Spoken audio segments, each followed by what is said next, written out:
Então, abrindo a sessão da tarde, nós temos aqui o caso dos índios Chocó, que envolve uma missa de desagravo, uma tentativa de sequestro, todo um conjunto de eventos que está em torno do reconhecimento da Ilha de São Pedro como terra dos índios Chocó. Então, eu gostaria que os senhores que contassem, né, para a gente o que é que os senhores conhecem dessa passagem, dessa história. Então, vocês podem ficar à vontade. Querem se inscrever, começa um, podem ir passando a palavra uns para os outros. Bom, a Ilha de São Pedro, só para entender um pouco, ela começa de uma maneira como se fosse uma luta trabalhista. Tanto que entra um advogado da FETASE, do sindicato, Dr. Jacinto, e um advogado pela diocese ajudando, que era o Dr. Wellington Paixão. E, repito, era uma luta de trabalhadores contra patrão. Depois vão descobrindo que seria uma luta de quilombos, como é a dos Mucambo. Eles não se dão bem e tem muitos traços de negro, nossos traços. Depois se chegou à conclusão que eles eram Chocó. Como é que foi? Porque havia muita gente que se dizia e que era conhecida como caboclo. Caboclo da ilha, o caboclo da ilha. E isso foi trabalhado a partir da visão religiosa da Ilha de São Pedro, que não era a terra dos índios, mas era a terra da missão dos frades que cuidavam dos índios, que eram os capuchinhos, que também tinham cuidado dos índios de Pacatuba. Esse já, né? Então, nós fomos atrás dessa história e tudo mais, e como era gente espalhada, tinha colégio, o Chocó Cariri. Por que Chocó Cariri? Porque os Cariri acolheram o Chocó quando foram expulsos da terra.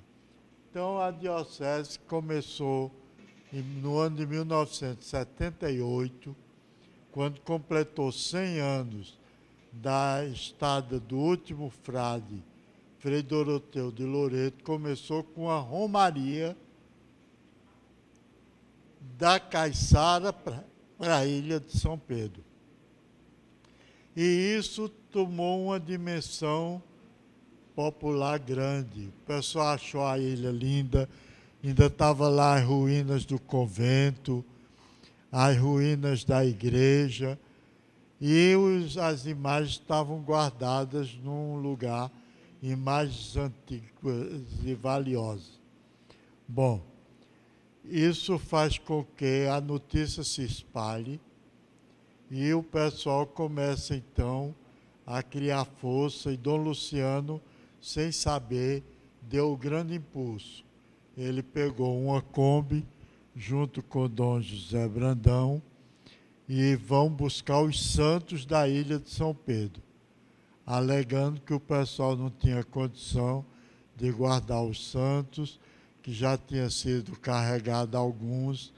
Um estava, inclusive, no Museu de São Cristóvão, e um morador paulino pergunta a eles na hora, né? O pessoal sem querer deixar o santo, mas fazer o quê diante do arcebispo?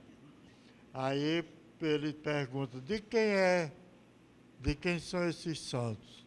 E Dom José, como sempre, né, o nosso, ele diz, meu é que não são. E Dom Luciano disse, não, também não são meus, mas vocês não têm condições de guardar aqui, não sei o quê. Aí Paulino diz, o sangue dá no meio da canela, mas as imagens não saem. E aí todo mundo bate palma, se junta e não deixa os santos saírem. Pois bem, este fato refletido, conversado, dá coragem a eles para a luta. E começa a perseguição muito forte dos proprietários. Proíbe de receber as pessoas, bota o gado dentro da plantação que eles tinham, faz um verdadeiro alvoroço. E aí começa a igreja, os capuchinhos, tinha um frade aqui, Dante Algione, não sei lá, Frei Valeriano, que começa a procurar nos arquivos da Piedade e descobre que os índios que Frei Doroteu trabalhou até o fim da vida eram Chocó. E começa então o interesse daí pela ilha de São Pedro, mas já tinha tornado-se popular, muito popular na diocese toda. E tinha também enfurecido os fazendeiros por outro lado, porque no dia 13 de setembro de 1978, os índios, para comemorar os 100 anos de Frei Doroteu, entraram na ilha para ficar. A juíza de direito, era uma juíza, deu liminar no instante, doutor Jonalter confirmou, e eles tiveram que sair, mas os fazendeiros já tinham se organizado, e o alvo então passou a ser a diocese de Propiá. Então, quando está sendo feita uma coleta para os Chocó, que a catedral é assaltada. Né? O delegado fica na porta e eles puxam o Fábio, que era um leigo que trabalhava no CIMI, e o padre Domingos Etienne Lamer. Então, puxam pela barba Cabelo e diz, vocês estão dando apoio àqueles ladrões safados negros, hein? Para você. E quem era o bloco, hein? O bloco assaltante? Os Britos, com 2 T's, né? Carlos Aires Brito, quem mais? Os tios dele, né? Guimarães de Brito, o chefe. O do Supremo. Prefeito. O grandão dele.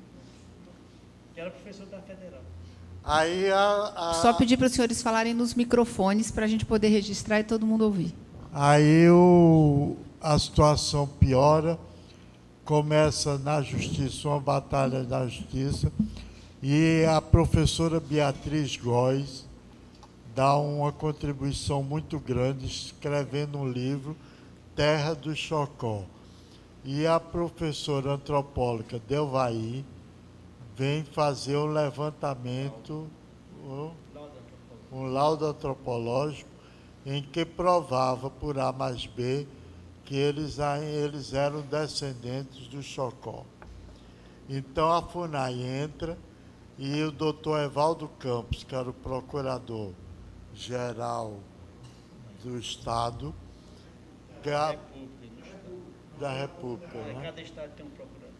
Ele assume e toca a questão para frente e tentam a medição interrompida, intercalada, e isso durou todo o ano de 79. Quando os britos sentiram que vendem a propriedade ao Jorge Pacheco, um promotor de justiça em Alagoas, que compra as terras e, segundo ele, a luta também. Aí começa o período de pistolagem. Cercam a ilha, pistoleiros e tudo mais. O que Enoque falou é já no segundo momento da repressão, porque em 79 os índios vêm para a ilha, né? Aí tem de abandonar a caiçara, né? É justamente o Pacheco vai pegar a área da caiçara, é lá que ele coloca, né? Aproveita, né? Que os índios não estão mais na caiçara, que é a área tradicional, que os índios consideram como sendo, que até o cemitério, né? Para os índios tem muita importância essa história do cemitério, e onde também eles faziam, né? O toré deles, né? E lá é que os pistoleiros vão se posicionar. Aí é quando a diocese, né, os agentes pastorais, todo mundo... São muitas terras, são 4.100 tarefas, né? hectares.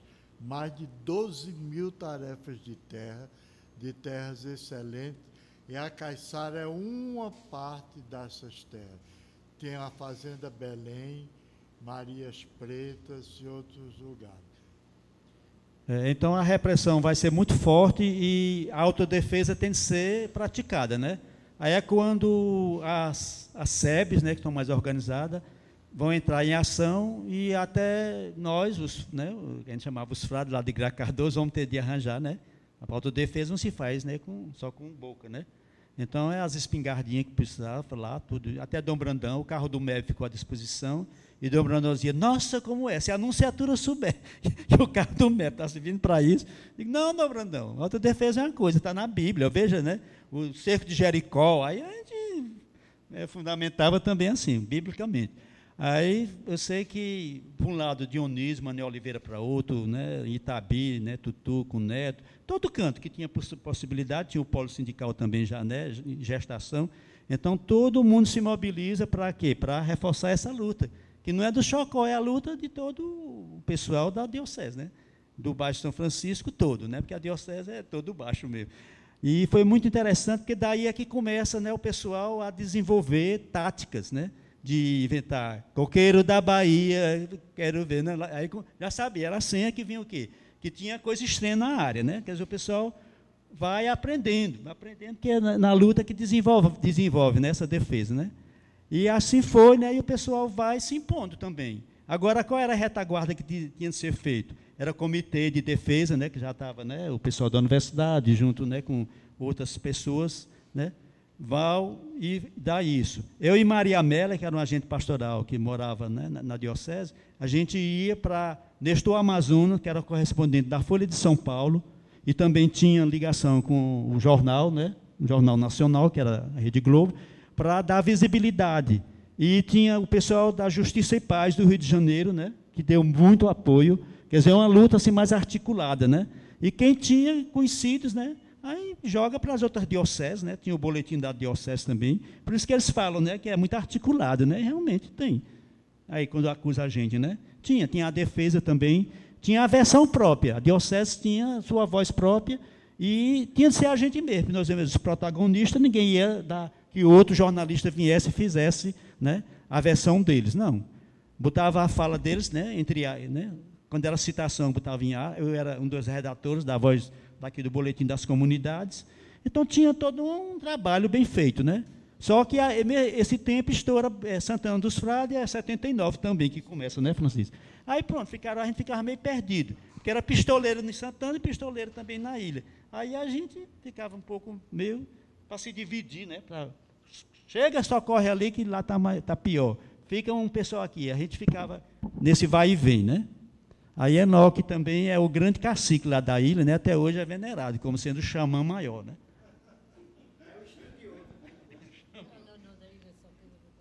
Ele é o pai do Chocó. Diz aí, as dificuldades. Ele ficou emocionado. Parou, foi? Tenho.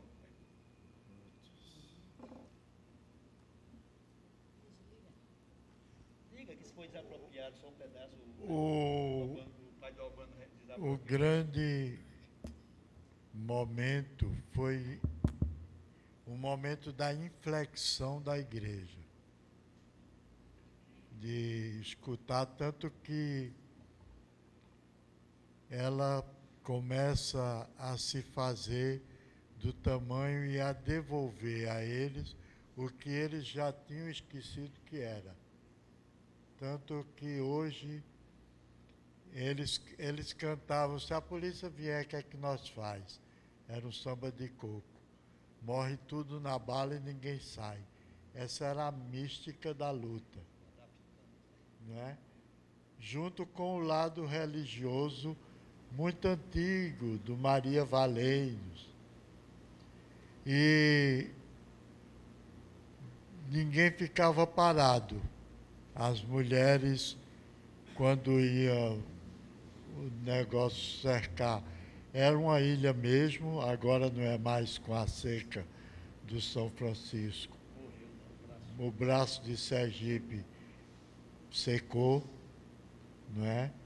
Então era fácil os homens controlar a entrada das pessoas, bastava cercar de pessoas e aí se descobriu o papel das crianças, o papel dos homens, o papel das mulheres, o papel dos jovens.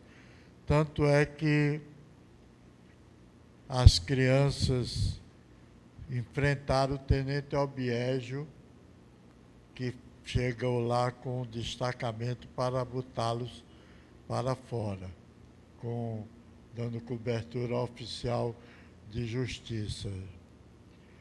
É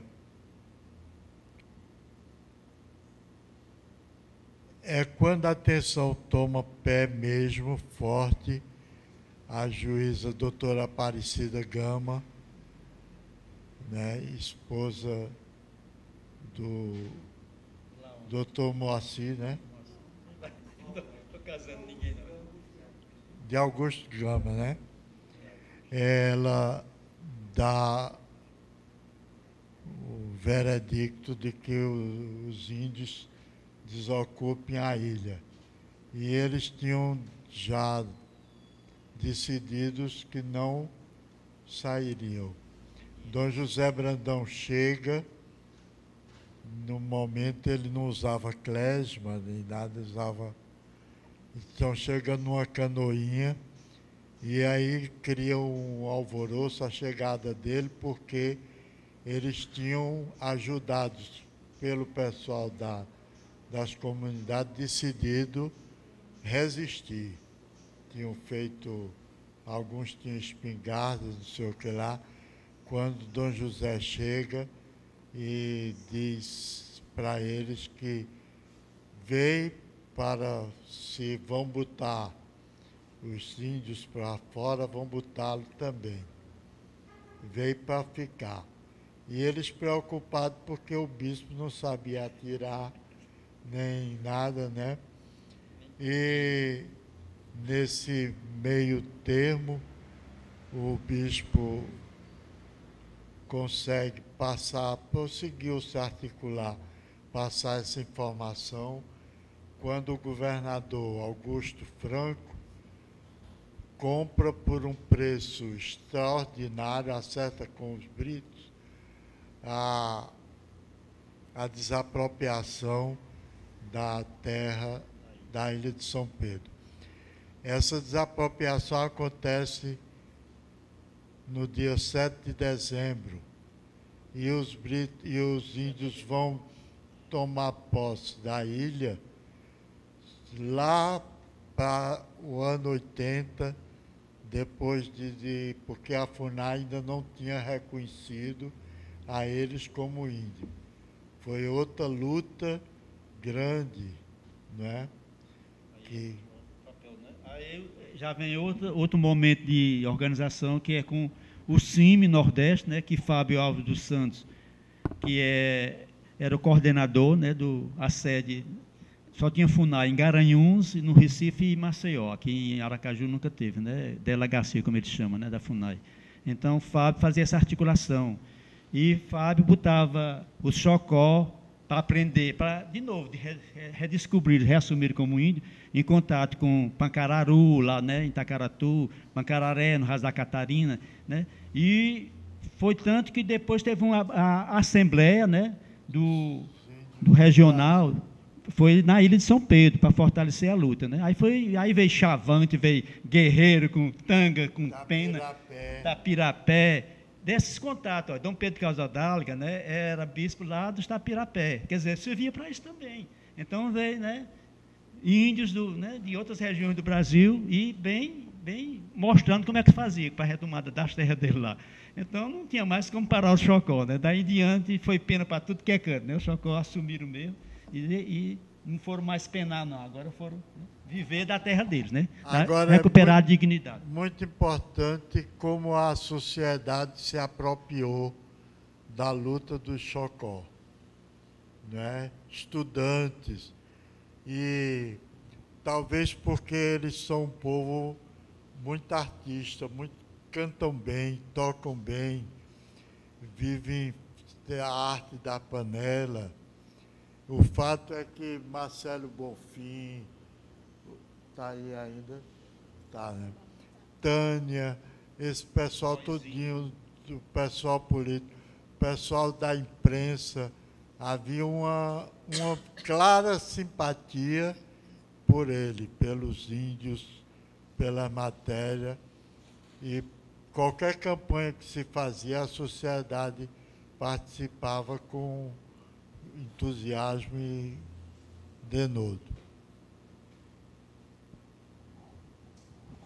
Aí quando sai a desapropriação, aí eles já estão mais fortalecidos, aí começam, né, a reassumir, né, a cultura deles, né?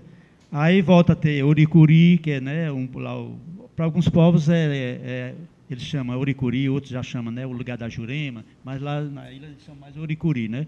Então, um lugar sagrado que nem, acho que Enoque nunca foi, eles não deixam quem é branco, quem não é índio, né? Qualquer dia eu vou, porque vou receber o batismo Cariri, que eu me sinto, né, que eu sou lá do Ceará, de Jucá. E Jucá é o Tora de Daim doido, que são os índios lá que não receberam nem catequese, né? Mataram logo os carmelitas, porque não quiseram, né? Esse arcebispo de Aracaju, ele veio de lá, o Dom João, né? Esteve lá na diocese. Eu estou doido para conversar com ele, para ver como é que ele se sentiu como carmelita lá, no meio dos Cariú, dos Iguatu, né? Que é a diocese dele lá no Ceará, que ele esteve, era Iguatu. Então, o Chocó, agora, a partir daí, aí, pronto, até a gente, eu me surpreendi muito quando é que, de repente, né, depois do encontro regional, aí os Chocó são outros. Aí agora não tem mais vergonha, Pedrinho, né, Paulo Acácio, as mulheres, né, aí se soltam mesmo, de vez. Como eles já sabem, ainda tenho na memória o Toré, né, porque a salvação do índio é ter o ritual, né. Eu falo muito disso aqui porque agora nós estamos com as crianças, com os curumins, lá da Bahia, de Alagoas, e aqui nós ainda vamos fazer um pouco com o Chocó. O Chocó é fácil, porque a gente conhece. Fazendo esse trabalho, o trabalho das escolas indígenas, eles estão sendo feitos com as crianças, e as crianças estão o quê? Estão fortalecendo a luta. Porque a geração que vem é muito importante, né? Porque aí vai fortalecer. E os Chocó fizeram muito isso. Por exemplo, Zé Apolônio é um pouco fruto do trabalho, né, de Enoque, meu, de Maria Amélia, de Frei Roberto. Tanto que ele se sente assim, né, diante da gente, com muito reconhecimento, né? E olha que Zé Apolônio é um quadro do indigenismo conhecido no Brasil todo, já foi até fora do Brasil, né? Só para dizer a importância que ele tem, né? Então, a nossa contribuição é nesse patamar, né? Depois a gente sai de cena e eles ficam, e a vida é assim mesmo, né? A gente dá a contribuição, e a gente vai ter outros afazeres, né? Enoque mesmo depois enveredou pelo campo também até partidário e político, né? Foi cuidar de outras coisas, até de 3 vezes prefeito, que Enoque já foi, né? Então a nossa história é feita assim, de contribuições, às vezes grandes, às vezes pequenas, e eu acho que a importância é isso, importante foi isso, que na área da Diocese de Propriá, teve toda essa história que nós, como contribuintes, não podemos negar, né, a informação e podemos dar esse nosso depoimento, que acho que é importante é isso, né? Enquanto a gente está com a memória ainda razoável, né? A contextualização deles, de Enoque e Raimundo, eu não tiro nada. Foi a história verídica.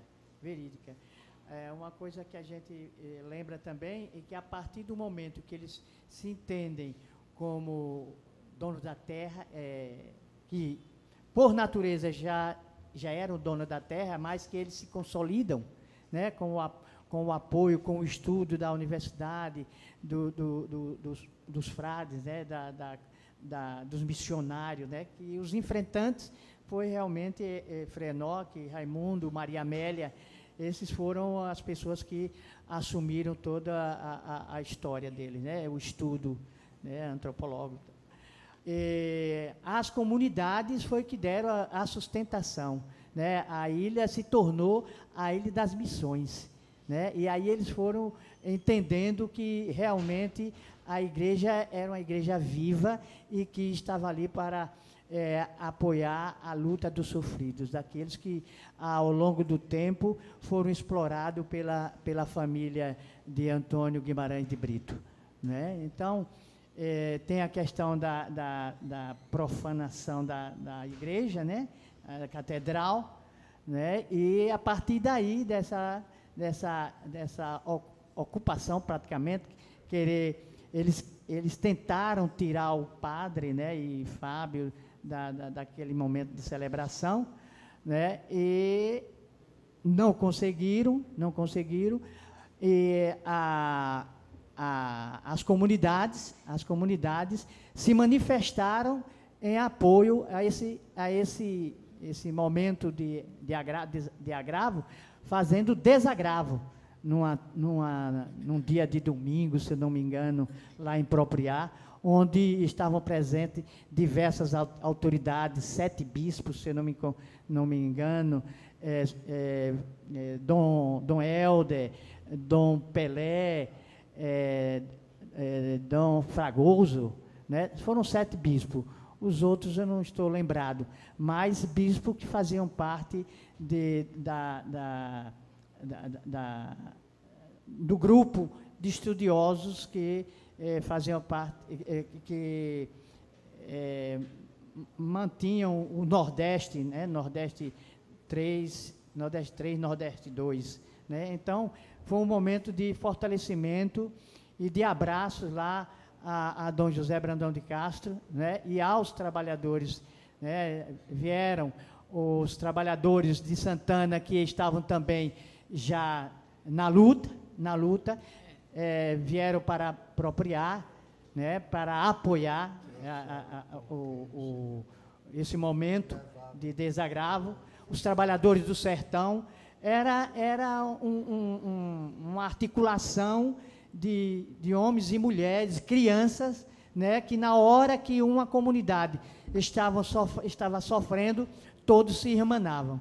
E houve essa concentração lá em Propriá, e quando Propriá ficou em estado de sítio, né, estado de sítio, onde houve espancamento de trabalhadores, prisão de trabalhadores, né, autoridades, políticos, alguns apanharam, né? Nelson Araújo apanhou ali, não é? Na ponte, Nelson Araújo, Nelsinho, que não está aqui, ele apanhou também, porque estavam ali presentes, defendendo os direitos da igreja, né, em celebrar a vida do povo, né? Isso aconteceu na presença do povo, né? Eles bateram, né, Nelson Araújo, na presença do povo, que nós víamos num caminhão, ali debaixo da ponte, né? Isso. Foi saindo da ponte que isso aconteceu, né? Então, eu me lembro assim, nós já estávamos na reivindicação, na luta lá da Santana. Isso. Né? Exato. Mas conseguiu, apesar de todas as tensões, apesar de todas as dificuldades, juntar esse povo todo. Quando eu me lembro hoje, eu digo assim, mas onde é que a gente tinha dinheiro para viajar com tanta gente? Onde é que a gente ia para a Ilha de São Pedro, pernoitava lá 2, 3 dias e o povo acolhia. E a gente dormia no chão, né? Quer dizer, houve um momento na igreja, quando, digo também, quando o povo se descobriu, mas também quando a igreja... Quando a igreja se descobriu também, que a gente deve dizer isso também, conseguiu juntar o povo, conseguia convencer o povo, que hoje, por exemplo, a gente sente muito mais dificuldades para fazer tal oposição a um sistema que não convém para a humanidade, né? Então, havia essas duas lutas no mesmo tempo. A ilha do São Pedro e Santana dos Frados. Daqui de Propriá, nós fomos para a ilha de canoa, né? Com o irmão Salatiel, né? Viajamos de canoa até chegamos lá de noite, né?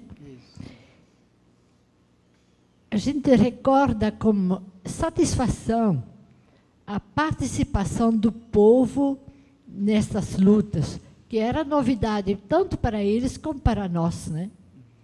Então, um povo que começa a acreditar nas suas lideranças, isso modifica a história, né? Isso faz com que não há retorno, né? Não há volta. O povo tem uma fé de que isso irá dar certo, né? Que isso é que esse é o caminho. Isso a gente tem a satisfação de ter tido oportunidade, né, de participar. Porque eu acho que nós, agentes de pastoral e outros, fomos muito enriquecidos com essas participações, nas participações populares, né? Uma outra coisa assim que foi de grande importância é que as cidades do sertão, né, os municípios do sertão, como a diocese era uma diocese, e não sei hoje, né, na época de Dom José Brandão era uma diocese pobre, os comerciários, né, os comerciantes contribuíam, pagando transporte para que as pessoas fossem levar o apoio a essas lutas, né, do Alto Sertão, Graco Cardoso, Itabi, né, os comerciantes ajudavam no pagamento do transporte, porque a diocese não tinha condição de fazer essas grandes mobilizações. Não precisava, quando sabia que tinha um irmão sofrendo no sertão, no Baixo São Francisco, né, no Agreste, aí eles mesmos, as lideranças, se mobilizavam e conseguiam recursos para contratar caminhões, ônibus, para levar até aquelas comunidades que estavam sofrendo.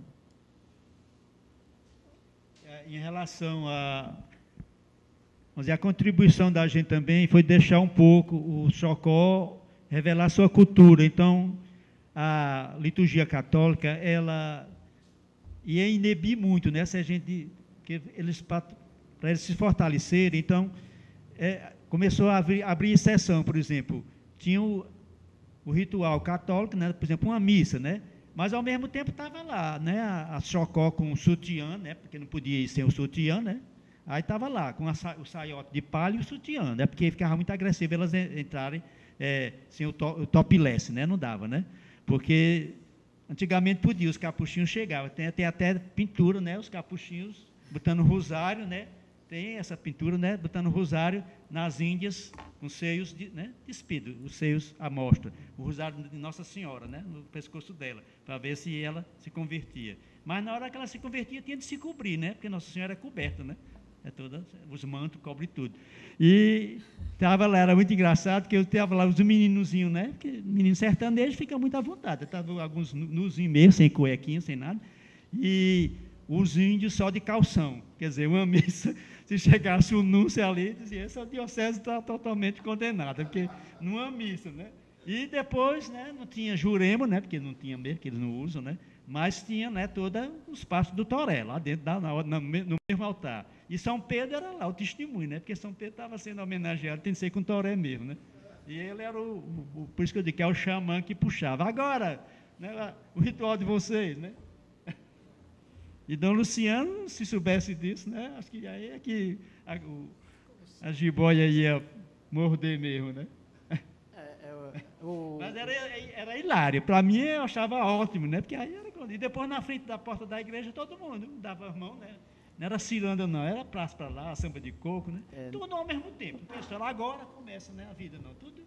Nesse período, Dom Luciano nunca apoiou a luta dos trabalhadores da área da diocese de Propriá.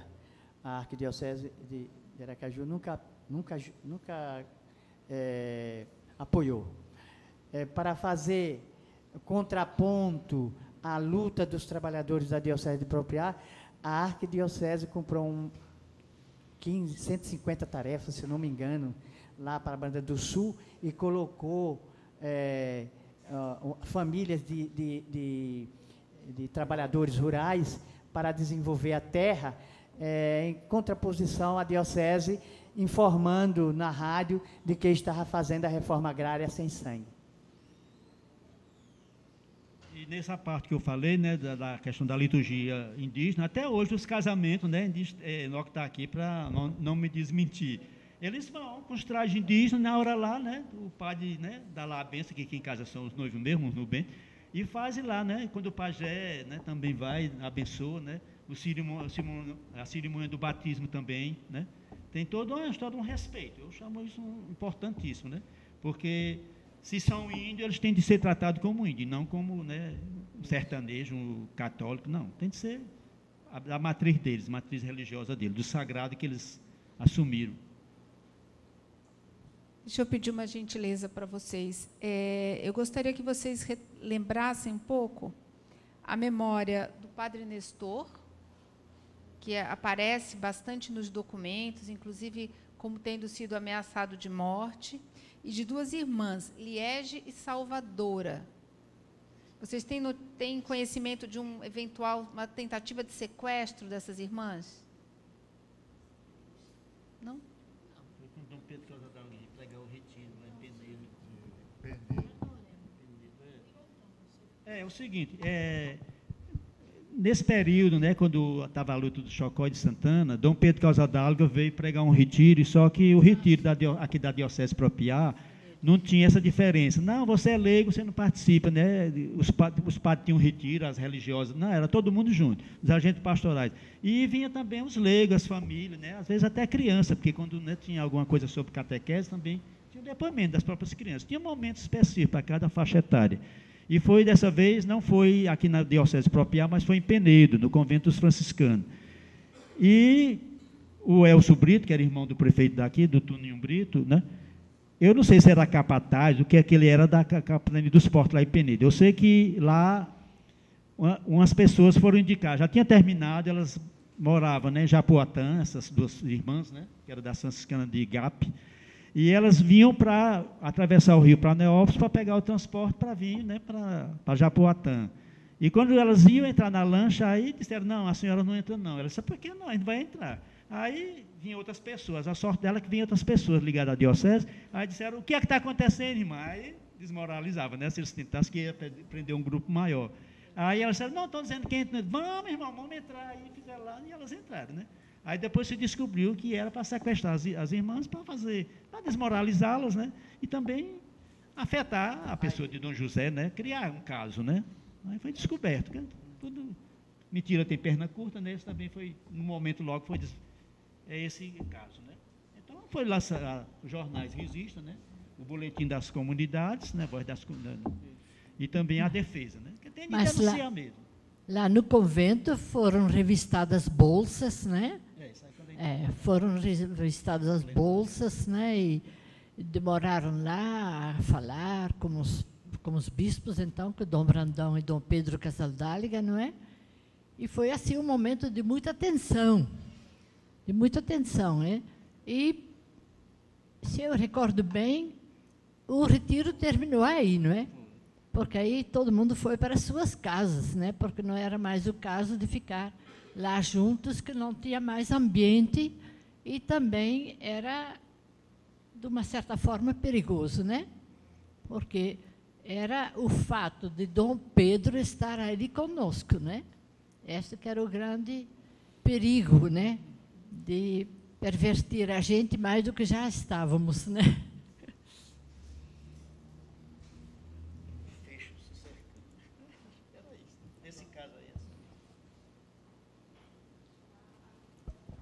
Pronto.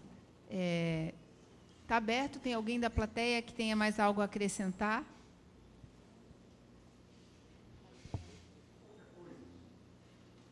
A gente tem.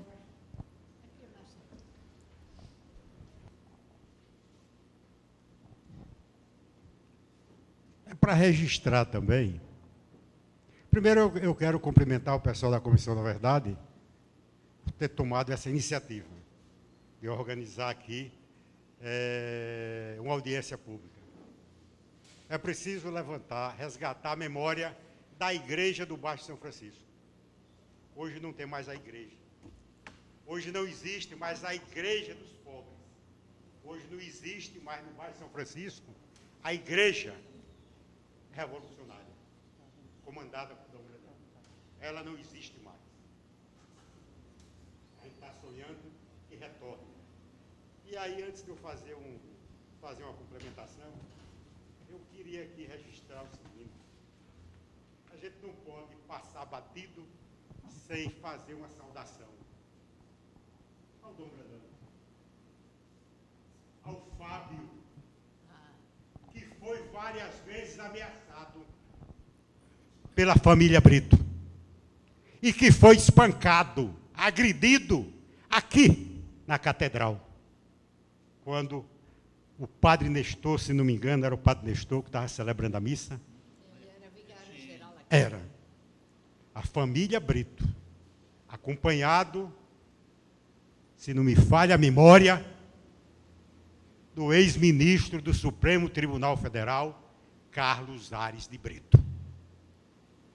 O relatório da Comissão da Verdade não pode deixar de registrar que a violência de propriar a Canidé do São Francisco era patrocinada pela família Brito, pela família Tavares e pela família professor Carlos Renatinho Guimarães. Basta lembrar que foi em Canhoba,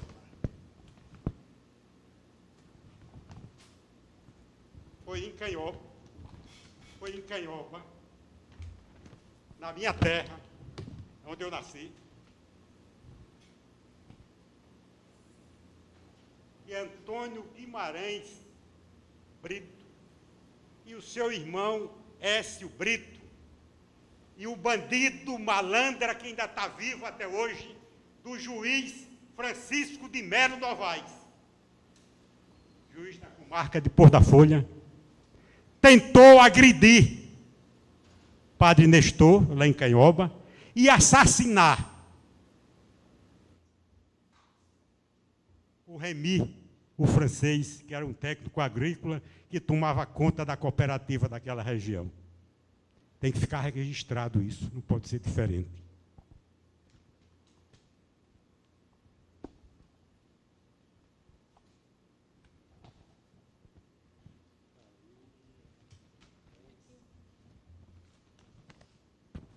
Daí a importância da gente, já falei no Fábio, né?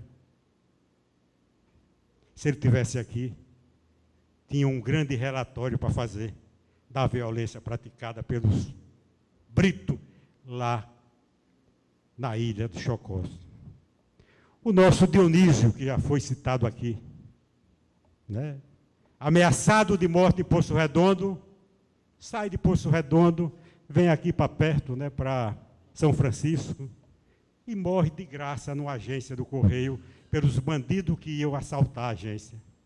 Até hoje tem lá em São Francisco um assentamento com o nome de Manuel de Dionísio, e é onde fazem anualmente a cavalgada em homenagem ao grande companheiro Manuel Dionísio.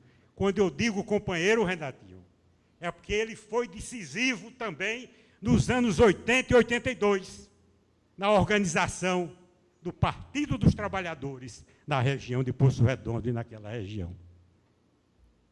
A irmã Hermínia, né, que não está mais entre nós, o padre Gerard, o padre Gregório, lá de Glória, o padre Domingos, que já estão lá em outro plano. Claro que a gente tem a felicidade aqui, né, Raimundo, de estar aqui contemplando a beleza da irmã Francisca. E que ela continua desenvolvendo aquele mesmo trabalho de quando ela chegou aqui, ali em Pacatuba. Continua lá em Pacatuba. Hein? É.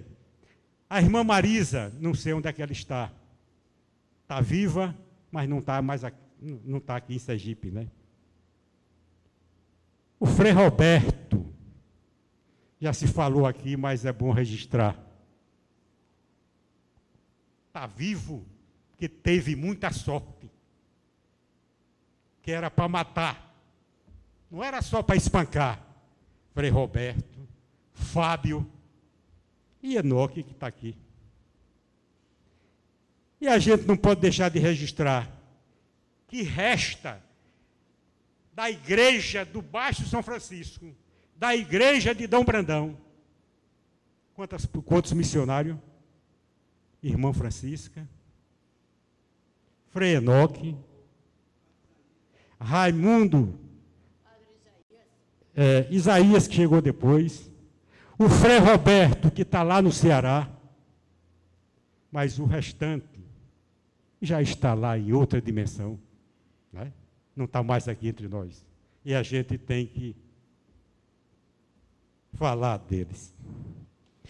Outra coisa que eu queria que o Enoque,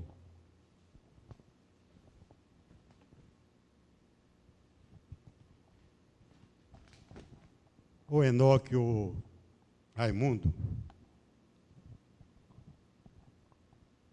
contasse mais, detalhasse mais.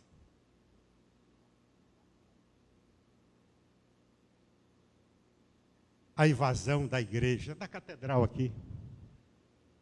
E esta invasão foi praticada por Écio Brito. As informações que eu tenho que estava presente, Carlos Ares de Brito, invadiram a igreja. Espancaram o Fábio. E tentaram impedir que o padre Etienne celebrasse a missa. Isso gerou, na igreja de Alagoas, da Bahia, de Pernambuco,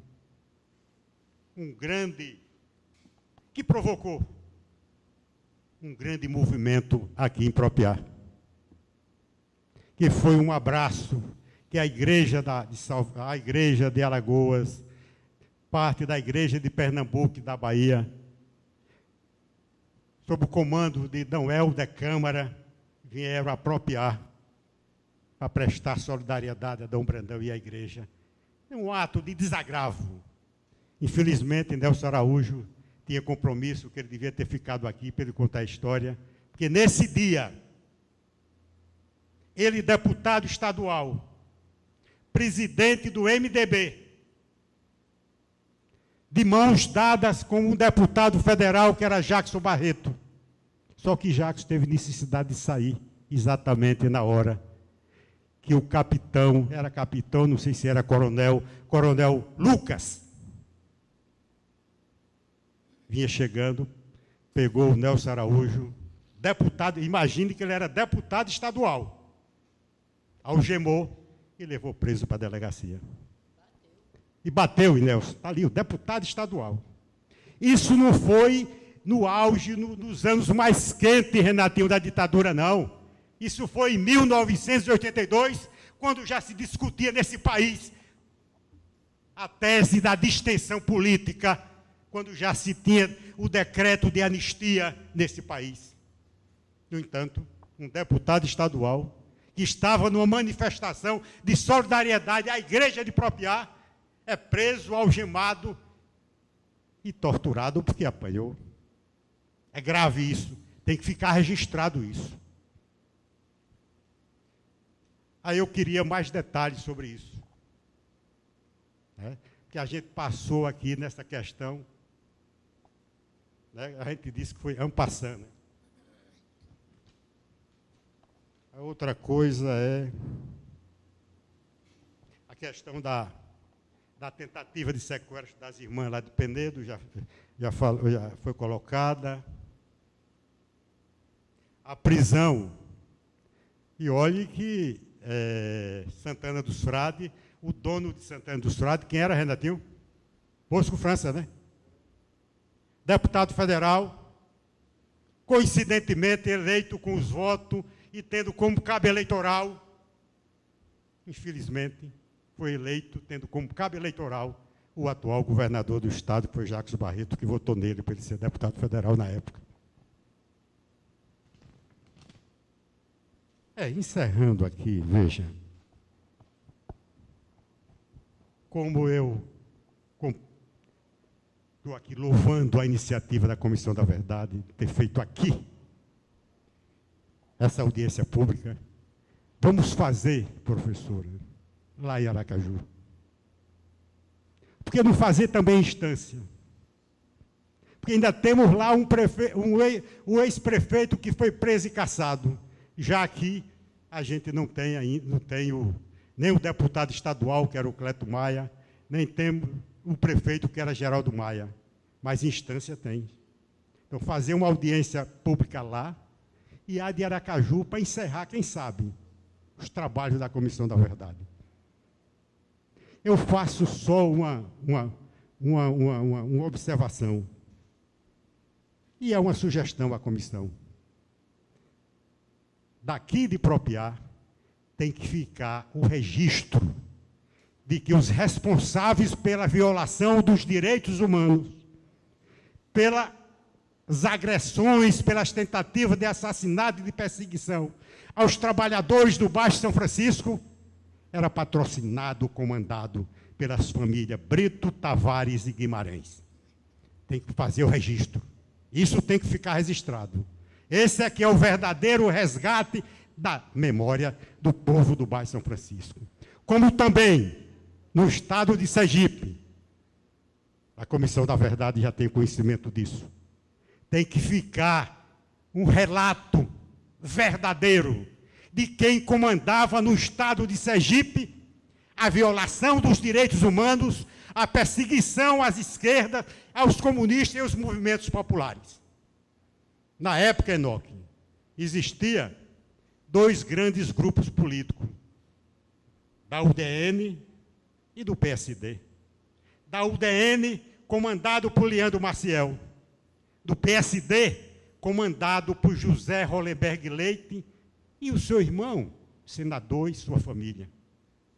Foi o que aconteceu, só para lembrar, para fazer o mesmo apelo para o relatório da comissão, né, de todo o Estado, da verdade.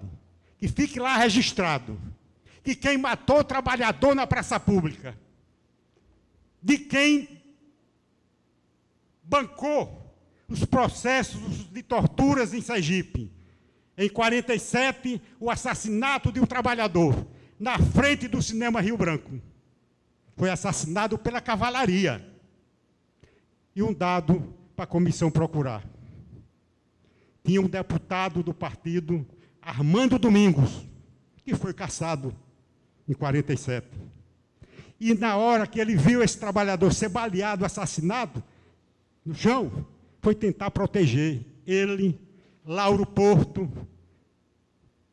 Antônio Garcia, se não me engano, e ele usava uma bengala. E foi espantar os cavalos para que os cavalos não pisoteassem, não passassem por cima do trabalhador que já estava assassinado. E nessa confusão, a bengala das mãos de Anísio Dário, ou do Domingos, Armando Domingos, deputado estadual, caiu. E ele foi empurrado, tropeçou também e não pegou mais essa bengala. Sabe onde está essa bengala hoje? Está na Somese. Parece, Fernando, você que gosta de... Né, parece um detalhe e não tem muita importância. Eu dou importância. Porque foi uma arma, ia ser uma arma que esse companheiro estava usando para proteger um outro trabalhador que estava no chão. Está lá, guardada na Somese. Quem era o governador? Em 52, estou repetindo, em 52, prisão. Foi preso Roberto Garcia, foi preso José Rosa de Oliveira Neto, não sei se alguém conhece, que era um jornalista, advogado, e que teve as suas unhas arrancadas, Enoque, de alicate.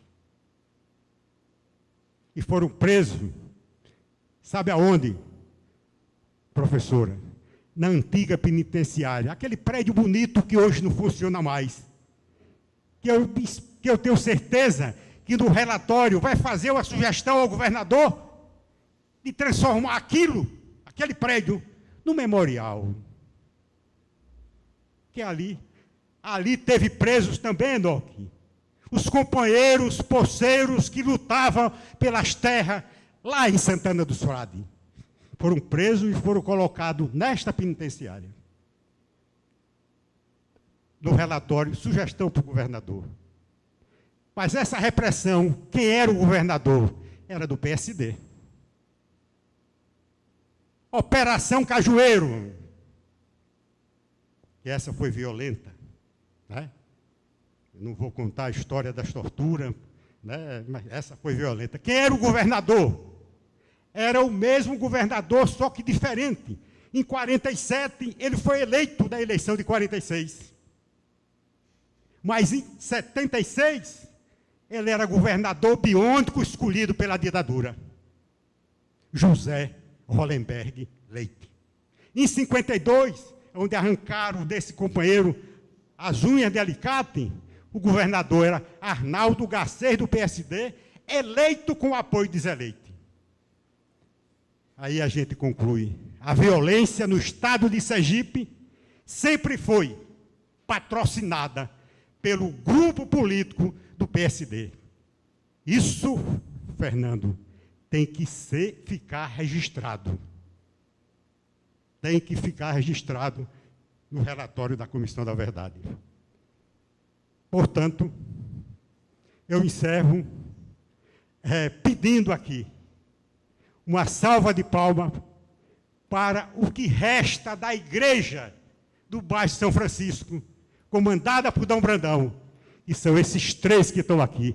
A irmã Francisca, o Frei Enoque, Raimundo Eliette, o professor, esse era o grande professor, que a gente pode chamar até ele, não só de professor, né? Quem sabe se ele não pegaria o nome de Leonardo Boff.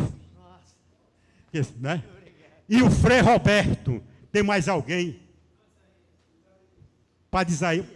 Quando eu me refiro a Padre Isaías, não é porque Padre Isaías não é dessa geração, quando ele chegou, o trem já estava andando. E deu uma grande contribuição, porque só tem duas pessoas que escrevem sobre isso aqui. Pô, só tem duas pessoas que escrevem, que faz o resgate dessa memória. Um está aqui, Raimundo, e o outro é Isaías, que inclusive tem um livro sobre Dom Brandão e tem outro livro sobre Dom Távora. Um abraço a todos, muito obrigado, desculpe. Mas está no prelo, o Frei Enoque vai escrever a história do Chocó, né? Um texto bem comprido, bem grande. Só para clarear, está a agressão, professor, não foi só na igreja catedral.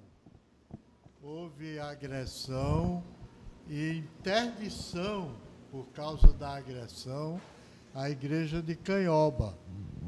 Eu, no tempo, era vigário-geral e fui lá com o padre Gregório para tentar negociar o funcionamento de novo da igreja da Santa Cruz.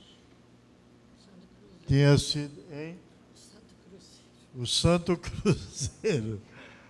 Houve interdição por mais de um mês da igreja de Ilha das Flores.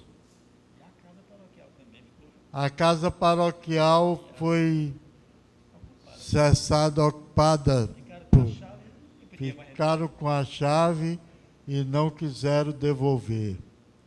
Foi tudo então para mostrar que o clima era complicado. Complicado. Eu mesmo fiquei retido dentro da casa paroquial de Ilha das Flores e fui retirado pelo Monsenhor Moreno.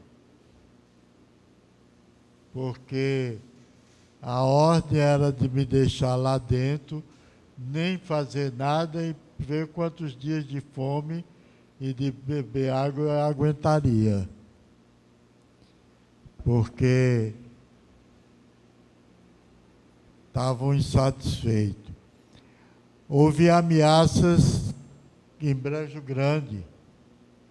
Mas eu acho que é interessante que nós passávamos dias em Ilha das Flores naquela época, porque era a época do grupo missionário, né, dos missionários do Nordeste, né? E passando dias lá, a gente ia muito nas ruas assim, onde moravam os mais pobres, à beira-rio, sobretudo, pescadores e pescadoras, né? E na oportunidade da festa do padroeiro, Santo Antônio, então, o padre Nestor vinha também celebrar lá. Você, na época, você foi para o Serrão, e o padre Nestor ficou na ilha. E nós estávamos na ilha, a irmã Terezinha e eu. E aí, a proposta feita pelo padre, pároco na época, foi de percorrer, como a procissão, a cidade toda.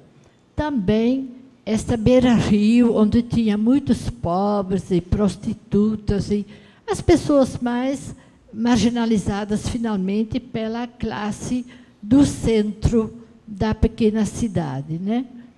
Então, isso eram, de fato, pessoas que tinham mais condições um pouco, que tinha a direção da igreja.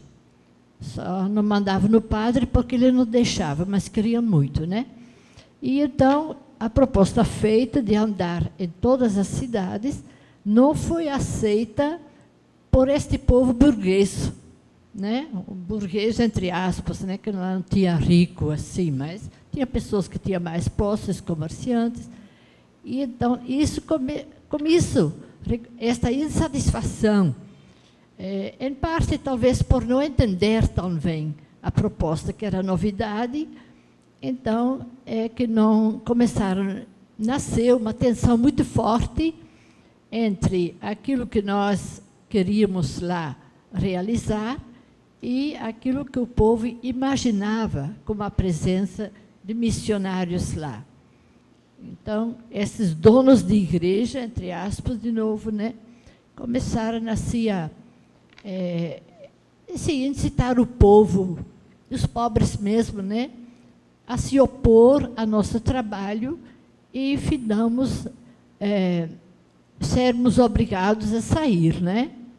E Enoque ficou lá na casa paroquial, do fato, porque ele estava no Serrão na hora, né? Na época que aconteceu isso.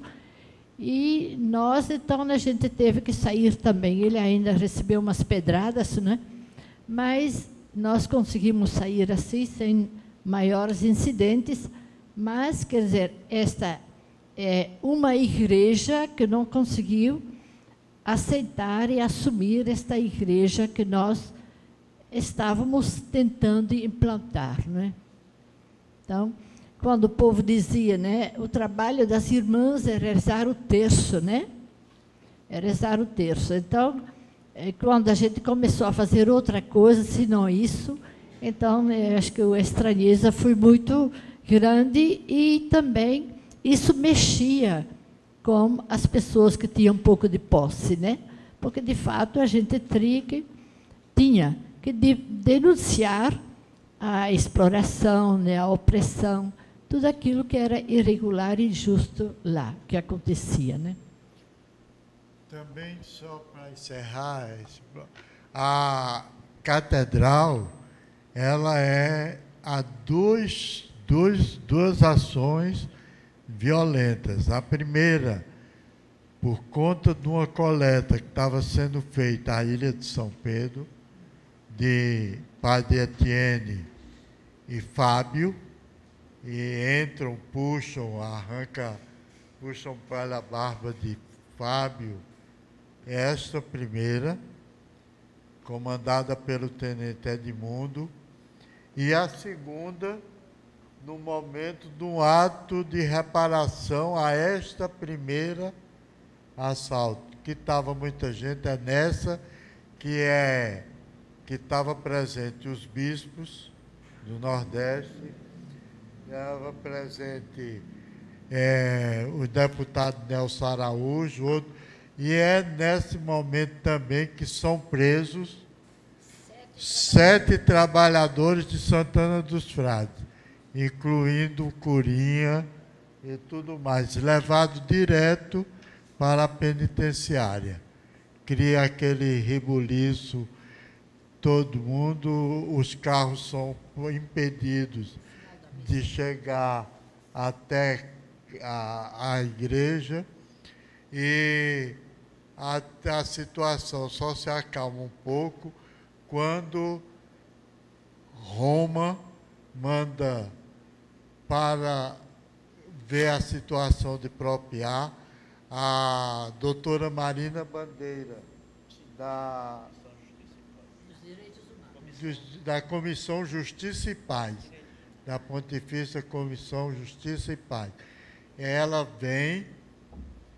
vai até a penitenciária, consegue falar com o pessoal, inclusive com o Curinha. Ficaram um mês, né? Né?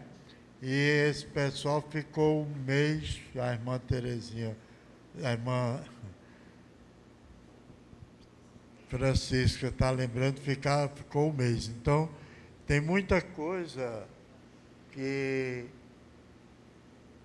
a resistência explica, mas o que sustentou mesmo foi a energia positiva e a graça de Deus, a energia positiva de tantas pessoas, de tanta gente. Eu acho que a gente pode encaminhar agora para falar um pouco mais especificamente de Santana dos Frades, que é o último ponto que a gente destacou para conversar nessa audiência. O senhor já disse que 7 trabalhadores de Santana dos Frades estavam na missa e foram presos aí. Acho que a gente pode pegar o gancho e continuar ouvindo um pouco sobre Santana dos Frades. O que é que vocês têm a dizer para a gente? Então, quando nos expulsaram, então, de Canhoba, primeiro, depois de Ilha das Flores, nós fomos morar, ficamos um ano aqui, porque não se sabia muito bem onde é que a gente ficaria, né? 1 ano, 6 meses, não recordo bem. E, então, fomos morar em Pacatuba. Pacatuba já tinha, isso era 81. A luta da Santana já tinha iniciado em 79. Lá estava o padre Miguel, que era um belga, que hoje ainda está na Bélgica. Como já foi dito aqui, na época, a igreja já tinha, a igreja, digamos, popular, ou a favor dos pobres, já tinha uma certa ou boa organização, e a participação na luta da Santana foi assim de todos os agentes da diocese.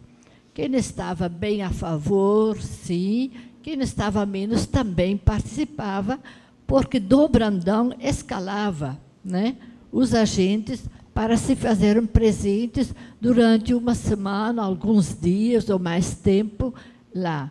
Fábio Alves ficava praticamente permanente lá na Santana dos Frades, né? Foi uma pessoa assim, de uma importância capital para ajudar este povo a resistir. Ali era uma terra que pertencia aos Gonçalves, né? Primeiro aos frades, capuchinos, depois capuchinos, né? Carmelitas, sim. Aos padres carmelitas, e depois, então, aos que venderam nas terras, aos Gonçalves, da fábrica de tecido lá de Neópolis, né? A fábrica de tecido de Neópolis. E o povo, nós fomos lá viver e praticar uma santa missão. E, numa primeira oportunidade, isso antes da luta, nós ficamos na Casa Grande, que o povo chamava. A casa grande, onde vinha os proprietários, uma vez ou outro, e morava o feitor Manuel dos Cocos, né? Ele morava lá, então, estava do Brandão, estava missionários, nós estávamos no meio, e ele recebia, então, a gente na casa grande. E lá a gente comia muito bem, mas na medida que a gente foi constatando como era a realidade vivida pelo povo, a gente começou a acordar e ver que realmente pregar uma missão numa situação daquela que não dava, a gente não daria conta, que nós mesmos a gente não se sentia bem, né? Então, quando a gente chegou lá a morar, na época da primeira missão não morávamos, quando a gente chegou a morar, a gente já tinha outra ideia de que era Santana dos Frades, já tinha começado esta luta, e a gente entrou, então, de cheio. Foi uma luta de 3 anos, que não foi assim. 3 anos para uma luta pela terra não é tanto tempo.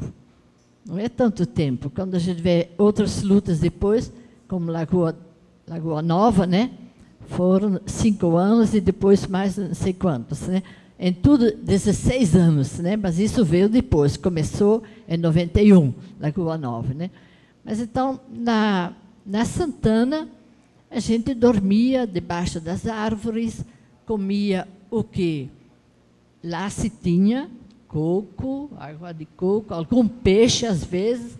A gente chegou a comer macaco, né? Porque não tinha outra coisa. E a gente recebia também, assim, essas cestas básicas das comunidades, né? Eu chamo cestas básicas, mas era tudo aquilo que o povo recolhia para socorrer o povo e sustentar a luta, né? E Dom Mário, na época, era vigário lá em Lagarto, e várias vezes ele trouxe alimentos lá, na Santana dos Frades. E assim sustentou essa luta, que foi pesada. Pesada no sentido, então, da manutenção deste povo, mas com todas as intervenções constantes também de pessoas a favor dos Gonçalves, né? E a favor de manter a situação, que o povo vivia praticamente como escravos, né? Também eles deviam trabalhar 2 dias por semana para o dono, entre aspas, da terra. Mas eles eram poceiros. Eles nasceram e viveram, se criaram, como eles dizem, né, nessas terras. Então, a gente estava numa reivindicação de poceiros, até ser reconhecida esta situação, que, de fato, alguém não era dono, que eram os Gonçalves, no caso, e que eram os próprios moradores que eram donos desta terra, né? Difícil foi a resistência e o leve trás das pessoas que eram os capatazes da fazenda, né? E os responsáveis, assim, de manter a ordem e, sobretudo, de manter a submissão enquanto trabalho 2 dias por semana, e serem maltratados, né? A gente descobriu várias pessoas assim com doenças graves e tudo mais, e ninguém cuidava, né? A questão era trabalhar. E aí a permanência dos agentes de pastoral, lógico que deu muita força ao povo, e de vez em quando tinha assim uma alerta, né? Que a estrada atual ela não existia, né? Vocês lembram que não existia essa estrada? Era a estrada lá no meio do mato, né? Para bem dizer. Tanto que eles chamam até hoje a Cancela da Mata, onde encerrou a luta, né? foi quando os tratores da Sirigi quiseram entrar na fazenda, né? E o povo, como foi dito já, não é? Se sentou no chão e duas moças se deitaram frente dos tratores, né? E eles, então, não avançaram. Aí, depois, então, isso foi a vitória, né? Isso foi a vitória, mas aí teve toda a questão da documentação, do reconhecimento e tudo. Mas que foi sofrimento e esforço muito grande. Sofrimento, em primeiro lugar, para o povo, que nós não ficávamos lá em permanência, mas sofrimento para os agentes que foram também, muitas vezes, assim, inquietados, né? Maltratados, nem que seja por palavras, mas esta luta de 3 anos fez como se veio até a BBC de Londres, né, fazer uma reportagem lá, que a gente estava falando, né, que a gente não tem esses dados, não sei se a gente um dia vai descobrir, né, mas isso foi uma presença muito importante, né, muito importante. Em todas essas lutas assim que nós pudemos participar, a presença, às vezes, de pessoas fora desse ambiente, ela é muito, muito importante. Ela ajuda muito e alimenta-se e faz com que o povo se sente menos só, porque só nós da diocese, a diocese é pequena e já era muito, muito apoio. Mas quando vinha de outras dioceses, de outras comunidades, né? E aqui eu gostaria de lembrar o nome de Faraildes, que é uma pessoa lá de Ladeirinhas, né? Que participou intensamente dessas lutas também, né? Hoje é uma pessoa também de idade. É Faraildes, não sei o nome de família dela, mas eu sei que ela teve Faraildes e Dona Zefinha, né? Zefa.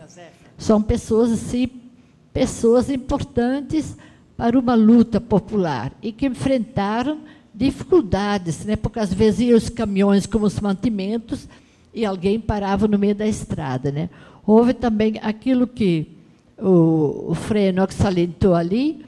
Dom Brandão um dia queria ir para Santana e cortaram um bueiro, quase chegando lá, cortaram, quebraram, e colocaram terra por cima. Aí, uma pessoa, porque o povoado antes da Santana é Fazenda Nova, e este povo não concordava com esta luta, não. Ao contrário, era contra mesmo. Mas uma pessoa de Fazenda Nova, depois ela não foi muito bem tratada pelo povo localmente, ela avisou Dom Brandão, não vai, porque não vai passar. Senão, eu acho que arrebentava o carro e talvez as pessoas dentro do carro, né? Januel também, que foi citado o nome dele aqui, Januel, o esposo de Nanu, eles também, ele, Januel, ia uma vez por lá, e voltando, parou na delegacia em Pacatuba. E lá, então, quebraram os vidros do carro dele, sim, aconteceu isso também, né? Que foi também uma pessoa assim, que não demorou tanto aqui no Brasil, mas o tempo que estava presente, né? Era uma pessoa muito atuante e muito consciente assim nessas lutas. Em relação a Em relação a Santana, teve um momento assim de muita tensão, porque depois desse lance das moças, né, na frente dos tratores, o pessoal tomou uma decisão, porque normalmente, como na Ilha de São Pedro, o pessoal disse, ou tem uma autodefesa para a gente intimidar os capangas, ou eles vão ficar aqui mangando da gente, né? Então foi desenvolvida uma tática. Então, assim, o papel das mulheres e das crianças nessa luta é muito importante, sabe? Então, as crianças e as mulheres, né, se valeram dessa história da religiosidade popular. Rezaram o texto, cantaram o ofício de Nossa Senhora, né? Aí disse, agora vamos, né, fazer, porque eles estavam lá na igreja, né? Eles lá da casa grande, da igreja, né? O pessoal não podia entrar porque os capangas estavam armados mesmo, até os dentes. E faziam... Aí, então, como eles também são da mesma matriz católica, né? Os capangas, então disse, mas agora a gente vai lá e vai convidar para eles rezar com a gente. É a única maneira. E já tinha sido combinado que na hora que eles iam baixar as armas, né? Para rezar, aí o pessoal que estava, né, lá no meio do mato com as armas, o pessoal que apoiava Santana, que era o pessoal que veio do sertão e o pessoal das comunidades. Aí vieram, né, e botaram as armas em cima dele, né, já que a mulher... E na hora que eles foram baixando as armas, as crianças vinham e pegavam, né, as armas, né? E algumas mulheres também. E eles ficaram assim atônitos, né? Porque tiraram o chapéu, aquelas coisas todinhas. Aí o pessoal chega em cima e diz, não, agora vocês vão sair daqui. Ou sair daqui, ou, né, a gente vai ter de amarrar vocês, né? E as armas, ligeirinho, o pessoal pegou, né? Então, tem esses lances, né, que é de suma importância registrar, porque as lutas que ainda vierem têm de ser adotadas dentro da cultura do povo, né? Dentro, né, não precisa esperar um grande lance, né? Então, a cultura também ajuda muito, né? E a religião também é para isso, né? Valei-me Maria, que contou do Chocó, né? Foi também Valei-me Maria lá na Santana, né? E essa história lá da Santana era muito... Um dos momentos mais tristes que eu achava era quando o pessoal atirava nos macaquinhos, nos guigó, e eles vinham assim, com os bracinhos cruzados e caía. Eu e Leni, que era uma freira que morava em Poço Redondo, dizia assim, mas a gente vai ter de comer esse feto, porque era igual um feto, quando tirava o couro, um feto, vamos dizer, humano, né? Mas quando vinha com coco quente, esquecia, comia, que era uma beleza, o guigózinho, né? Então tem esse lance que é humano, né, também. E é muito importante registrar. Para mim é muito importante a questão das táticas, da resistência, né? E depois a gente faz a celebração grande, né? Porque realmente daí em diante a gente perdeu o medo mesmo. Agora a Santana foi outra daí em diante.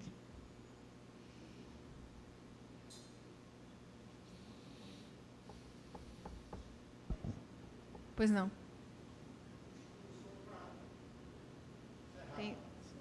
Tem o microfone, passa o microfone. Tem o... do microfone. É bom passar o microfone. Na verdade, mexe tudo. Quando a irmã Francisca, ela me lembrou ali, falou das meninas, né, ele estava lá na boca da mata em cima, porque na parte de baixo, né, já não estava mais o empregado da fazenda, já estava ocupada, né, pelos missionários, pela igreja, e pelas pessoas que vieram de Aracaju, muita gente de Aracaju. E aquela entrada estava segura, jagunço não passava por ali.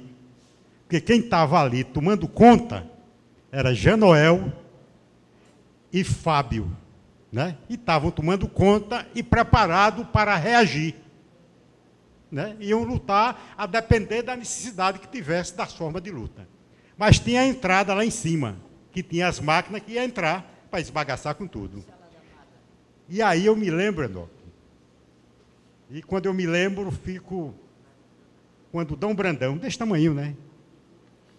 Quando as máquinas vinham de lá para cá, ele aí pede para as meninas e para todo mundo sentar. E aí não passou máquina. Mas elas deitaram. Hein? Elas deitaram. Sim, deitaram. E a máquina não passou, né? Eu fiquei até com medo, digo, vai passar por cima de todo mundo aqui. Não passou, barrou. Né? E Dom Brandão lá, quietinho, aquele jeito dele, né? Que impressionava a gente, naquela calma, aquela tranquilidade, de uma coragem fora do comum. Me lembrei disso. Isso foi no dia de domingo, irmã Francisca. Quando foi de tardezinha já, Dom Brandão recebeu uma comunicação, né? Não sei quem foi, que tinha que dar uma entrevista na TV do Canal 4. E aí mais um atentado contra Dom Brandão. Dirigia um carro, o carro era de Goizinho, um fusquinha branco. Eu tinha ido com o cunhado de Deda, com Milson Barreto, com a esposa de Milson. A gente chegou lá no sábado e um grupo de pessoas dormiu lá. E aí levar Dom Brandão. O carro de Dom Brandão tinha que ficar lá para uma emergência. Aí coube a mim vir nesse Fusquinha, eu dirigindo, Dom Brandão na frente, e quando chegou, irmão Francisca, quando a gente sai ali, que tem a subida lá para Pacatuba, ali é uma curva, né? Na saída da curva, a estrada estava toda cheia de pedra. E eu tive que ficar praticamente com 2 pneus do carro. Eu não vinha correndo, mas era uma curva. E um detalhe, como é o nome daquele que foi preso, que você falou na estante? Curinha.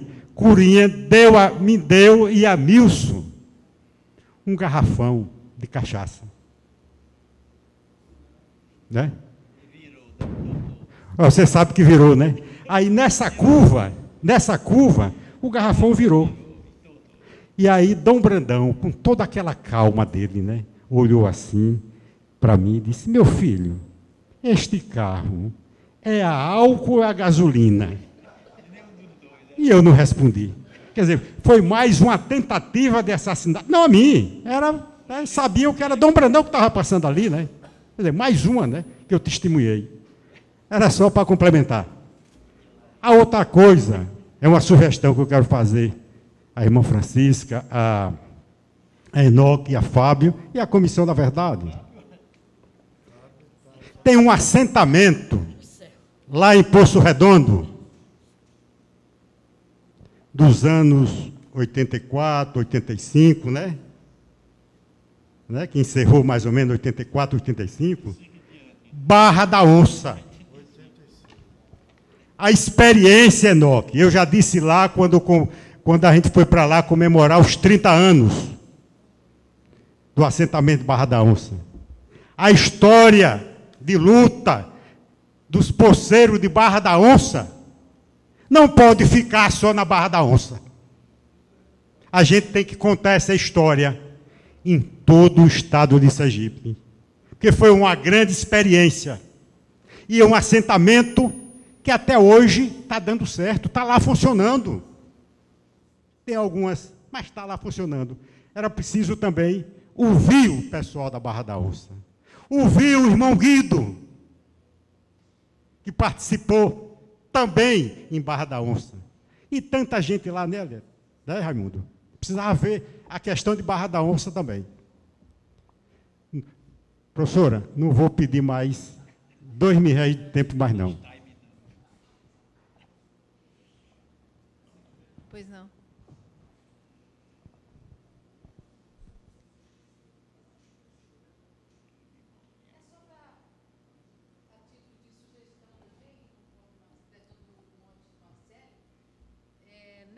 O Frei Enoque e o Raimundo tiveram a oportunidade de acompanhar e de fazer parte de um programa de rádio que nós tínhamos na Rádio APRP. Era um programa de grande participação dos movimentos, era um programa que durou muitos anos no ar, tinha muito registro. Nós ouvimos o pessoal do Chocó, nós acompanhamos aquelas histórias todas, a história de Barra da Onça, tudo. Eu estava falando para Elito Vasconcelos, lembra de João Neto, Frei Enoque? João Neto, lembra, Raimundo? Né? Era um programa que era aberto, apesar de ser um programa numa rádio oficial do governo, era aberto para se... Lembra, né? Você lembra, né, Elito Vasconcelos acompanhou? Eu estava falando para Elito que na minha vinda para aqui, agora fui desmanchar minha bagagem, encontrei algumas fitinhas que tem alguma coisa de Chocó, minha, particular. E Elito me ligou, me falando ali que alguém perdeu alguma coisa. Eu vou ver se pego o Frei Enoque, passar para vocês alguma coisa. Tem alguns depoimentos realmente lá. O senhor foi muito ouvido, Raimundo, o pessoal da ilha e tal, para passar para vocês. Tá? A PRP, eu não sei o que é feito, o que foi feito dos registros, desses registros, que ficava tudo gravado lá. Isso é uma coisinha minha que a gente que participava tem uma coisinha aqui, outra ali. Mas eu posso dar uma sugestão, vai lá. Elito conhece que ele participava da imprensa, era atuante na imprensa nessa época, representando a ASE, e ele conhece alguns jornalistas que trabalhavam, que iam frequentemente lá na ilha de São Pedro, que acompanharam aquela luta todinha, como nós, né, nós também participamos muito. Ele conhece, assim como eu tenho alguma fitinha, alguma coisa, algum outro jornalista atuante naquela época pode ter. Obrigada. Tá? E falando em APRP, o Tem um programa chamado A Voz do Índio, né, que o Zé Apolônio já deu muito depoimento, então acho que lá tem bastante, tem outros acervos ainda, né, tem outros conteúdos. Inclusive, de vez em quando eu falava também, diretamente de Poço, ele dizia, fala aí, Lampião. Vejam, uma última solicitação. Quando vocês, todos, de uma maneira geral, citam os episódios de violência, vidro arrebentado do carro, um acharque, pedra, o fechamento da igreja, quem são os sujeitos dessas ações? Vocês conseguiam reconhecer as pessoas? Eram sempre as mesmas pessoas? É possível identificar quem eram os agentes dessa repressão? Com facilidade. Os britos, depois alguns políticos, inclusive tinha um que foi deputado estadual, Manuel Messias.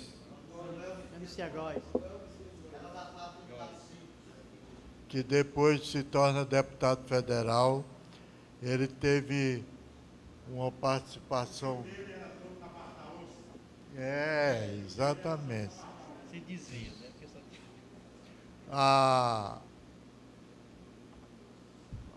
Senhor Amarilho, lá de Canhoba.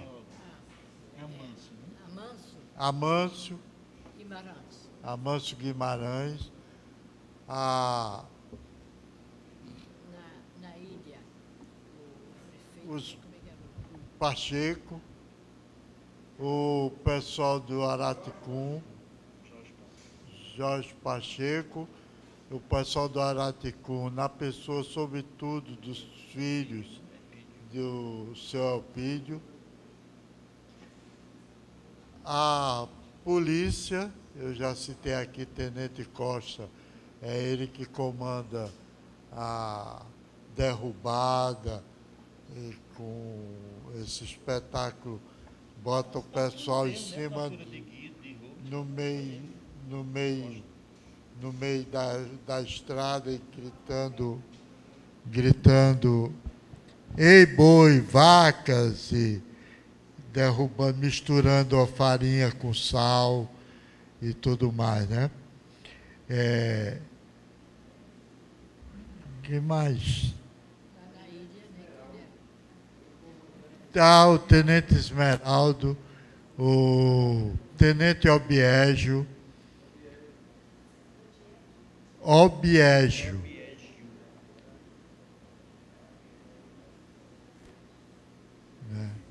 O Tenente Edmundo já. Esses dois que aparecem aqui no meu documento, Saia Justa e Tatuzinho. Polícia Civil. E vocês sabem os nomes deles? De o nome quem? mesmo? Não, sabemos não. Tatuzinho era um policial civil. Certo. Saia Justa também.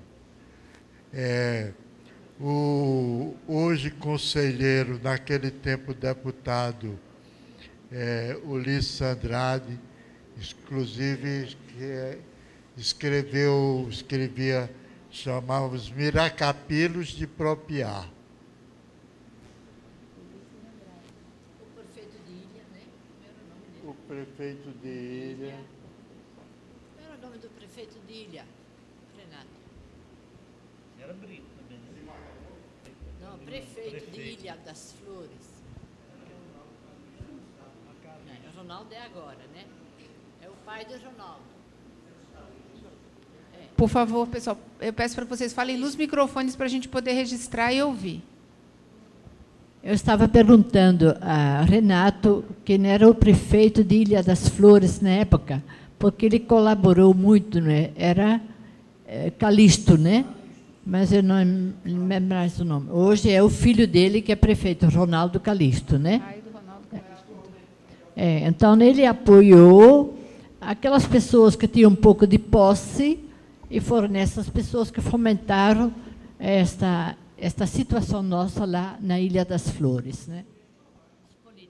Muitas vezes os políticos locais estavam assim misturados com as lutas contra as lutas, né?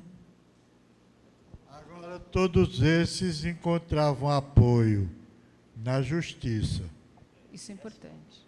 Tinham um respaldo da justiça, sobretudo o juiz Francisco de Melo Novaes. Esse era o senhor absoluto de...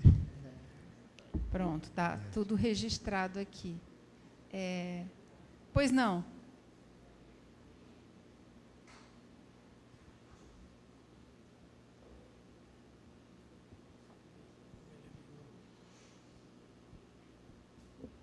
Boa tarde. Boa tarde.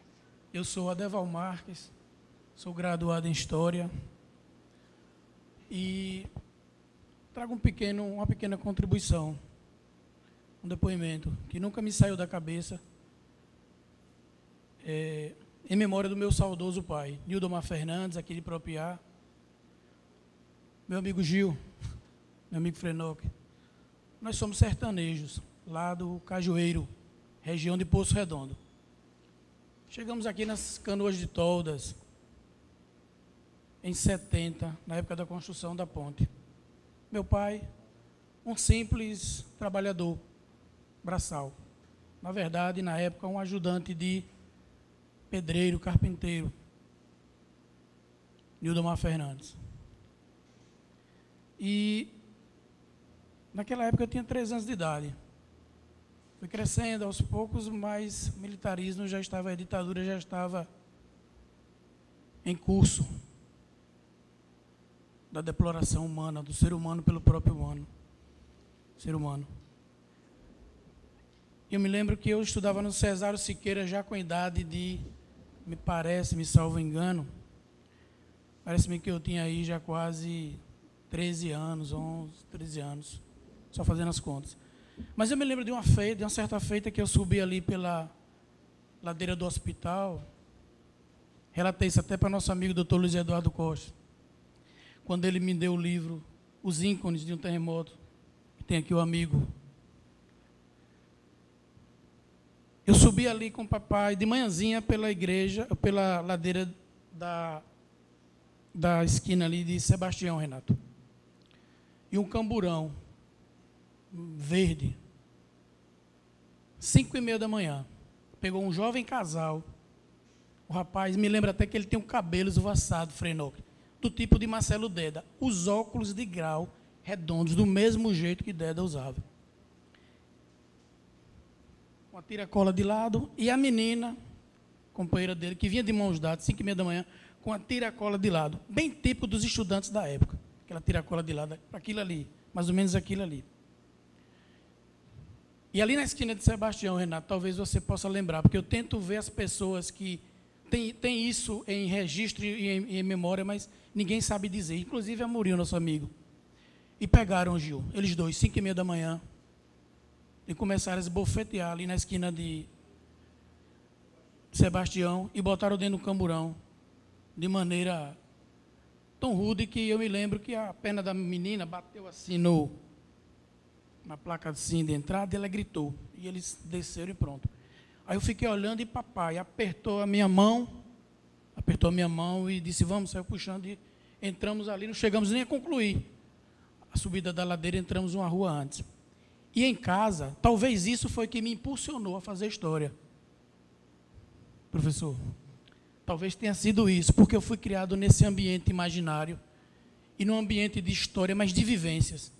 As histórias que meus pais trouxeram do sertão, o ambiente imaginário, que se falava do fogo corredor, de outras coisas, mas quando eu cheguei em Propiá, eu vi essa realidade da ditadura militar, e isso foi que, atrelado aos depoimentos, a vivência que eu já tinha dos contos de casa, ali no fundo, na cozinha, atrelado à vivência que eu tive aqui em Propiá, aí me impulsionou mais para fazer história. E eu perguntava ao meu pai, pai, o que foi que aconteceu ali? E ele, sujeito muito simples, pacato cidadão, e ele dizia-me assim, meu filho, e ele era um sujeito rude, do ponto de vista da intelectualidade. Ele disse, meu filho, nós estamos vivendo um período muito difícil nesse país.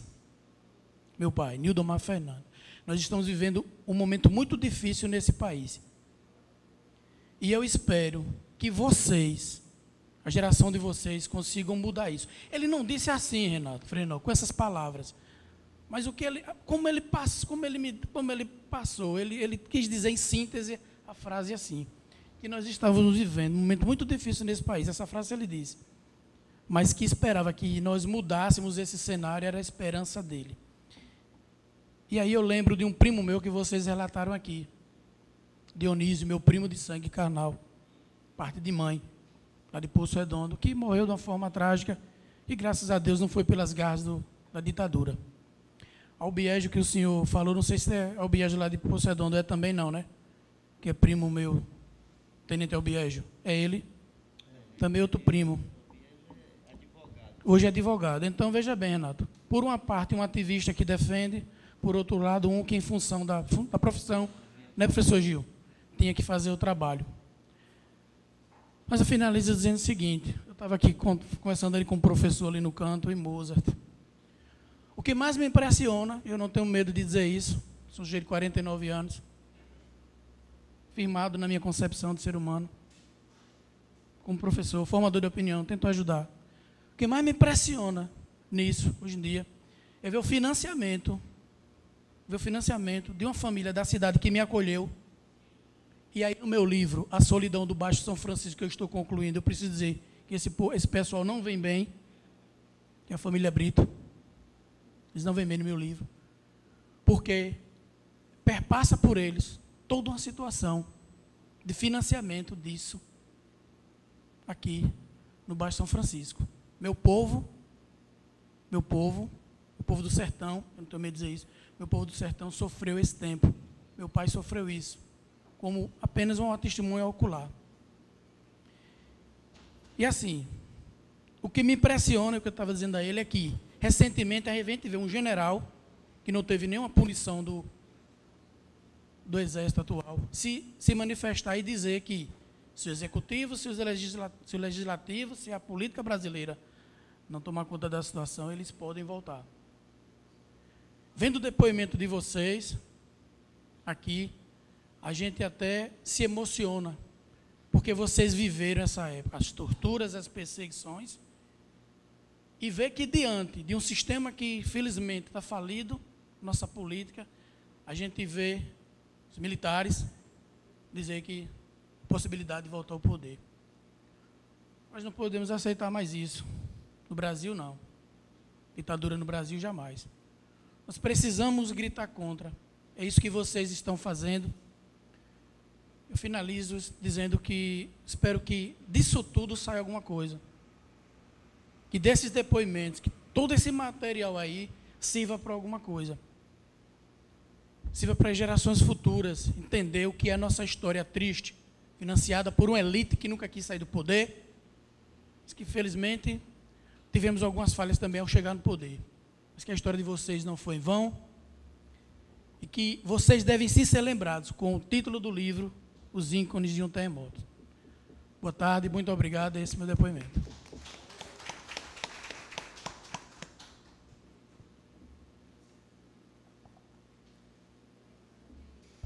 Ainda mantendo o microfone aberto, tem mais alguém que queira se colocar ou que queira falar?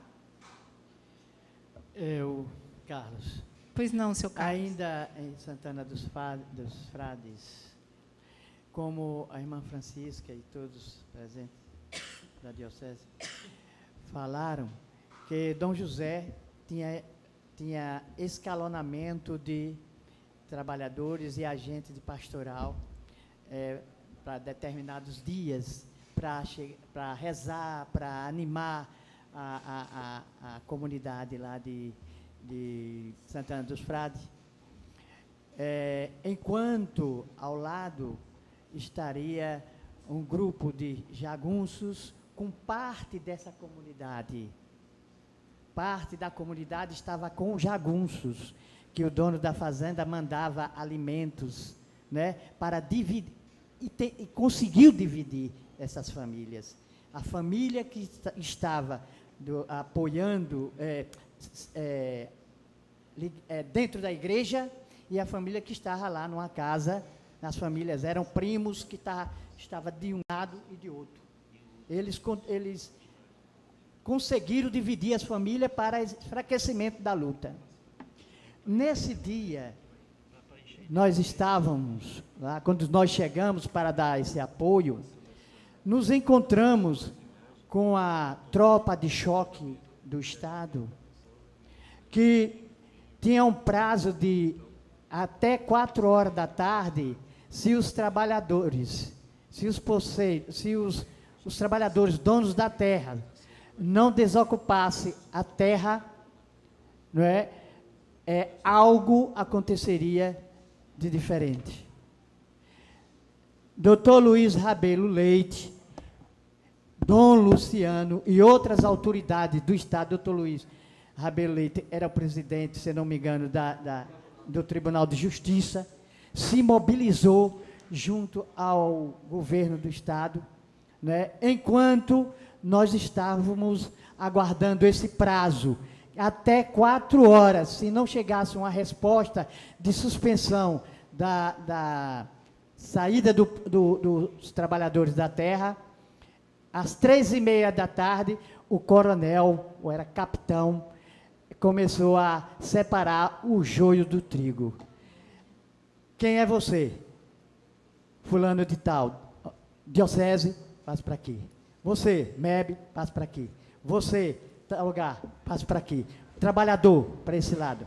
Fulano, grupo, o sindicato, passa para esse lado. Pessoal que estava ligado à diocese, à igreja, os agentes de pastoral e animadores, então, eram separados dos trabalhadores. Então, se às 4 horas não chegasse a mensagem do Estado suspendendo a desapropriação, algo poderia acontecer.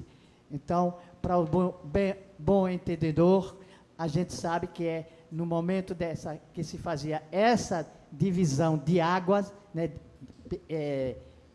representada em pessoas, né, os da terra, por um lado, aqueles que estavam lá para animar, para o outro lado. Aconteceria alguma coisa que só Deus é quem sabe. Quem sabia, né?